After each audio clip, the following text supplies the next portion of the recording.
नमस्कार। फरवरी का महीना चल रहा है, फाल्गुनी बहार बह रही है।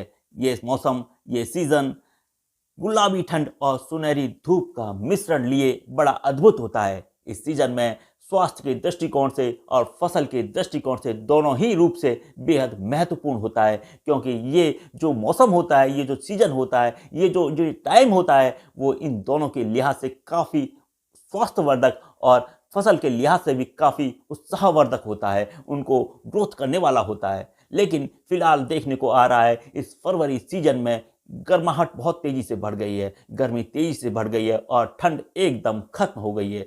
आप समझिए इस बात को कि सर्दी के बाद में बसंत आती है और उसके बाद में गर्मी आती है, लेकिन फिलहाल मुझे बसंत स्किप होता हुआ दिख रहा है और सर्दी के बाद में ठीक गर्मी आती प्रतीत हो रही है। ये जलवायु परिवर्तन का वैश्विक असर साफ साफ दिखाई दे रहा है और इसका असर हमारी खेती, किसानी और एग्रीकल्चर पर, पशुपालन पर और तमाम जो मानवीय अर्थव्यवस्था है उन पर देखने को मिल रहा है। अभी फरवरी महीना चल ही रहा है और टेम्परेचर 34-35 डिग्री सेल्सियस के करीब हो रहा है। इतना ज़्यादा तापमान कि खेती, किसानी और फसल के लिहाज से कतई अनुकूल नहीं है। ये जलवायु परिवर्तन, ग्लोबल वार्मिंग एक प्रकार की चेतावनी है एग्रीकल्चर फील्ड के लिए। यानी कि इस दरमियान जो खेती किसानी में जो रबी का सीजन होता है, जिसमें अधिकांश वीट की क्रॉप उगाई जाती है, गेहूं की फसल उगाई जाती है, सरसों की फसल उगाई जाती है, उन तमाम चीज़ों में ये ज़्यादा मुफीद नहीं माना जाएगा इस प्रकार की गर्माहट को, क्योंकि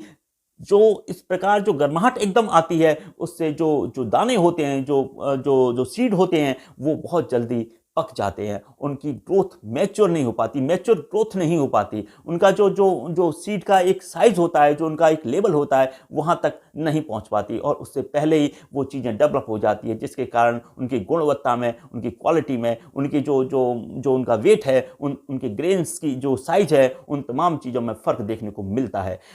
इस बढ़ती हुई गर्माहट ने किसानों के माथे पर चिंता की लकीरें खींच दी हैं और जो धौलपुर, भरतपुर, अलवर, करौली और चंबल का जो रीजन है, जो सरसों का पिटारा कहा जाता है, अर्थात यहाँ पर जो मस्टर्ड है क्रॉप, वो काफ़ी मात्रा में ग्रोन की जाती है, काफ़ी मात्रा में उगाई जाती है, कल्टिवेटेड की जाती है। यहाँ पर सरसों की जो क्वालिटी है उसमें गिरावट देखने को मिल सकती है, उसकी जो जो उसमें ऑयल परसेंटेज होता है उसमें गिरावट देखने को मिल सकती है। इसी प्रकार गेहूं में भी ये बहुत ज़्यादा फायदेमंद नहीं है, क्योंकि एकदम गर्मी बढ़ जाने के कारण रबी सीजन की इस क्रॉप के लिए थोड़ी ठंडाई की या ठंडक की आवश्यकता होती है। बार बार सिंचाई के लिए जल का प्रबंधन करना भी एक बड़ी चुनौती होती है। तो कुल जमा बात यह है कि इस बदलते वैश्विक पर्यावरण के जो मौसम बदलाव हो रहा है, जो क्लाइमेट चेंज हो रहा है, जो ग्लोबल वार्मिंग हो रही है, उसका अब साफ साफ असर देखा जा रहा है। उसकी जो साफ साफ जो चीज़ें होती है, उसका इम्पैक्ट जो हो रहा है, वो साफ साफ एग्रीकल्चर पर देखा जा रहा है और तमाम चीज़ें जो जो इन